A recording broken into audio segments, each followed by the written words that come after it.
Archaeologists have uncovered a cluster of lost cities in the Amazon rainforest that was home to at least 10,000 farmers around 2,000 years ago. A series of earthen mounds and buried roads in Ecuador was first noticed more than 2 decades ago by archaeologist Stephen Roston.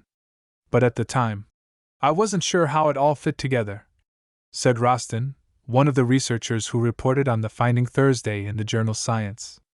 Recent mapping by laser sensor technology revealed those sites to be part of a dense network of settlements and connecting roadways, tucked into the forested foothills of the Andes, that lasted about 1,000 years.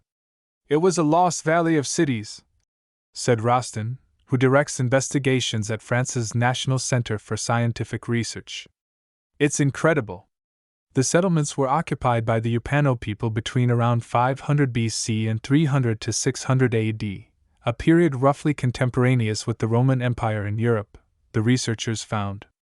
Residential and ceremonial buildings erected on more than 6,000 earthen mounds were surrounded by agricultural fields with drainage canals.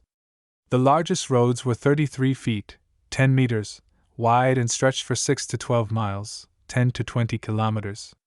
While it's difficult to estimate populations, the site was home to at least 10,000 inhabitants, and perhaps as many as 15,000 or 30,000 at its peak, said archaeologist Antoine Dorisson, a study co-author at the same French institute. That's comparable to the estimated population of Roman-era London, then Britain's largest city. This shows a very dense occupation and an extremely complicated society, said University of Florida archaeologist Michael Heckenberger, who was not involved in the study. For the region, it's really in a class of its own in terms of how early it is. Jose Iriarte, a University of Exeter archaeologist, said it would have required an elaborate system of organized labor to build the roads and thousands of earthen mounds. The Incas and Mayans built with stone, but people in Amazonia didn't usually have stone available to build, they built with mud. It's still an immense amount of labor, said Iriarte, who had no role in the research.